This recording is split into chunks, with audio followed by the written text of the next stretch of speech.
Mungkin lo pernah mengalami ini ketika lo lagi jalan sama temen lo atau sama pacar lo. Milih mau makan di mana aja tuh lama banget gitu. Orang pertama bilang, makan di mana nih? Orang kedua bilang, terserah lah, gue ngikut aja. Nah, ini intermezzo doang sih. Yang gue jelasin tadi sebenarnya sesederhana ilustrasi bahwa pilihan-pilihan kecil seperti memilih mau makan di mana itu kadang kita susah nentuinnya. Padahal kan bisa jadi ini pilihan yang kesannya sepele gitu, skalanya kecil. Nah, kali ini gue pengen ngebahas tentang gimana kita memilih keputusan yang jauh lebih besar dari itu. Yang pastinya mungkin udah pernah lo tanyain at least sekali seumur hidup lo. Misal, mau kuliah di mana, mau nikah sama siapa, mau milih calon presiden yang mana, mau kerja di mana, dan lain sebagainya. Dalam pilihan-pilihan besar itu, tentu kita nggak bisa ngomong terserah kayak pas lagi milih makanan tadi kan. Makanya, kemampuan pengambilan keputusan menjadi penting banget buat lo pelajari. So, di video ini gue bakal ngebahas tentang gimana caranya ngambil keputusan besar. Tapi sebelum itu, lo bisa subscribe dulu channel ini biar lo gak ketinggalan video lainnya dari 1%.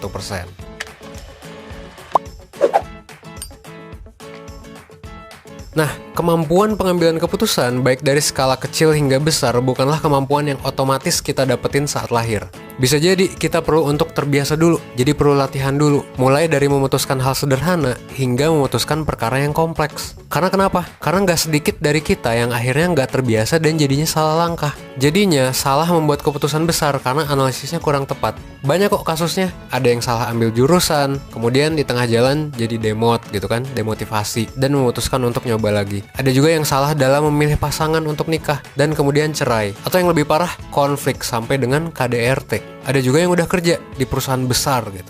Tapi nggak sesuai dengan minat, dan akhirnya quarter life crisis. Sedih, bingung, atau mungkin sampai depresi. Banyak banget dari kita yang bingung tiap kali dihadapkan dengan banyak pilihan berat yang sifatnya life changing. Kayak tadi ya, mau kuliah di mana, mau kerja di mana, dan lain sebagainya. Nah, jadi gimana cara paling tepat buat ngambil keputusan? Hal pertama yang mesti lo lakukan adalah lo perlu banyak mempertanyakan tentang keputusan yang akan lo ambil. Jadi, sebelum lo memilih, lo perlu bertanya dulu. Kenapa sih lo mau mengambil keputusan yang mau lo ambil itu? Apa sih alasannya? Dan apakah itu udah sesuai dengan tujuan lo? Misalnya, kenapa sih lo pengen banget kuliah di universitas tertentu? Misal di UI deh. Emangnya kalau lo gak kuliah di UI, kenapa? Dibandingin sama universitas lain ya gitu. Terus misalnya soal pekerjaan. Kenapa sih lo misalnya kepengen resign dan nyoba ngelamar di perusahaan lain? Apakah ada hal yang gak lo temukan di tempat kerja lo sekarang? Masalah dan latar belakangnya emang kenapa sih? Nah, ini adalah hukum yang pertama. Jadi lo harus pertanyakan banyak banget. Start with why. Sebelum lo nanya teknisnya kayak gimana nantinya atau apa yang mau lo lakuin nanti, coba tanya dulu ke diri lo sendiri tentang why-nya, tentang kenapanya, supaya nanti tujuannya jelas. Always start with why. Karena ini yang jadi fondasi atas keputusan lo. Dari kenapa itu akan muncul tujuan dan alasan kenapa lo mengambil keputusan itu. Jadi selalu pertanyakan, apakah keputusan yang mau lo ambil ini sesuai nggak dengan tujuan hidup yang ingin lo capai? Nah, tujuan hidup atau life goals ini sangat bervariasi di setiap orang.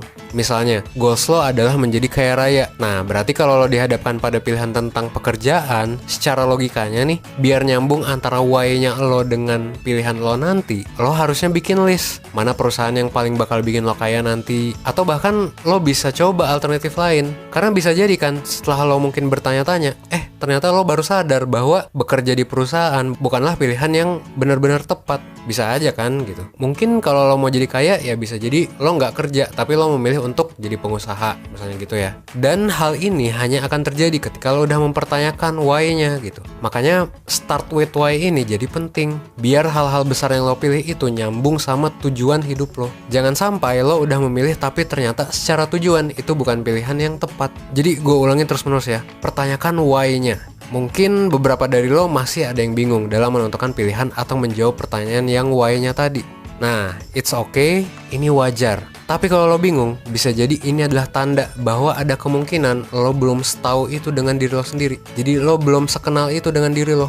Makanya kalau udah kayak gini, PR buat lo mungkin berarti adalah lo perlu lebih mengenali diri lo. Kenalilah diri lo seutuhnya gitu, mulai dari apa cita-cita lo, apa hal yang lo pentingin, personal value lo, dan lain sebagainya. Karena kalau lo belum kenal diri lo, bisa jadi nanti hidup lo itu ditentukan oleh dogma-dogma yang ada di masyarakat. Jadi mungkin jangan-jangan ya keputusan-keputusan besar yang terjadi selama ini bisa jadi kalau lo belum mengenal diri lo itu bukan dari diri lo sepenuhnya. Nah, ini yang bahaya gitu. Makanya 1% sendiri sebenarnya lagi nyusun kurikulum nih tentang hal ini.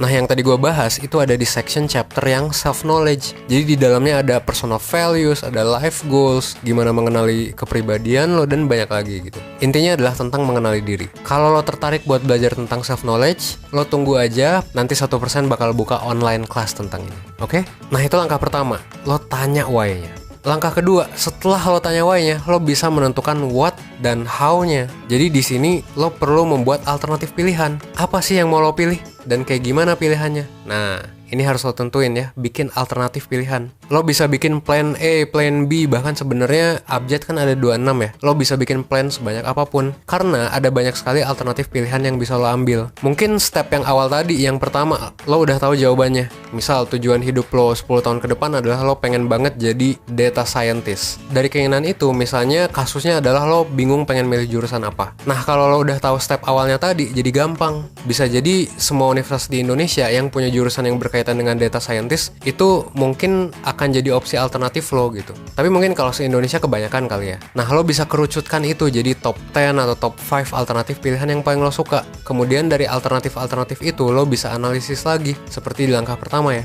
Mana yang paling lo pengen dan mana yang paling sesuai dengan goals lo ke depannya. Jadi di yang kedua adalah lo bikin banyak alternatif dari pilihan-pilihan lo, lalu kerucutkanlah itu alternatif. Nah, lanjut ke langkah ketiga adalah cari informasi lebih dalam tentang masing-masing alternatif. Makanya lo timbang baik buruknya dari segala aspek. Pertimbangkan pros dan cons-nya. Coba list hal-hal positif dan negatif yang ada di masing-masing pilihan tersebut. Kemudian lo analisis, pilihan mana sih yang hal-hal negatifnya paling bisa lo toleransi, dan pilihan mana yang sisi positifnya bisa banget lo maksimalin. Misal ya, tadi kan konteksnya pilih jurusan. Sekarang gue kasih contoh lain. Misalnya sekarang lo lagi kerja di perusahaan X dan lo kepikiran untuk resign. Dilihat dari segi gaji, mungkin sangat mencukupi di perusahaan yang sekarang. Peluang lo untuk naik jabatan juga besar. Tapi konsekuensinya adalah lo harus tinggal jauh dari keluarga lo. Nah, balik lagi ke step awal, step yang pertama ya. Gak bosen-bosen gue ulang lagi. Start with why. Apa why-nya lo dalam bekerja? Apa sih hal yang lo pentingin dalam hidup gitu? Kalau lo tipe yang family oriented, mungkin melanjutkan pekerjaan di perusahaan X ini bukanlah pilihan yang tepat. Meskipun dengan gaji yang berkali-kali lipat gitu dibandingkan teman-teman lo, atau dengan jabatan yang jauh lebih tinggi, ya mungkin itu harus dikorbankan gitu. Tapi ya it's okay, karena kan balik lagi ke why-nya lo. Pada akhirnya emang mungkin ada hal yang harus lo korbankan, karena tadi ya ada pros and cons-nya. Pertimbangkan aja yang paling sesuai dengan tujuan hidup lo. Emang sih paling enak kalau semua aspek bisa lo ambil. Gaji gede iya, jabatan tinggi iya, lokasi kerja yang oke iya. Tapi ya nggak jarang realita hidup ini bakal maksa kita buat milih untuk mengorbankan aspek positif yang satu demi aspek yang lainnya. Ini juga berlaku bukan dalam kerjaan doang gitu. Berlaku dalam lo memilih pasangan, lo belanja sesuatu, lo memilih untuk ngontrak rumah atau beli rumah, lo milih jurusan, dan banyak lagi. Pasti setiap pilihan selalu ada plus minusnya. Selalu ada opportunity cost-nya. Anggap sekarang lo udah mikirin matang-matang keputusan yang akan lo ambil. Lo udah ngikutin semua step-stepnya dengan baik. Pertanyaannya, apakah dengan analisis yang mendalam itu akan menjamin bahwa keputusan yang lo ambil itu adalah yang paling benar atau yang paling tepat gitu? Jawabannya adalah belum tentu. Bisa jadi keputusan yang lo ambil itu udah bener. Lo mungkin bisa hidup lebih bahagia gitu setelah itu. Tapi bisa jadi juga enggak. Ingat bahwa shit will happen along the way. Dan ini nggak bisa kita kontrol.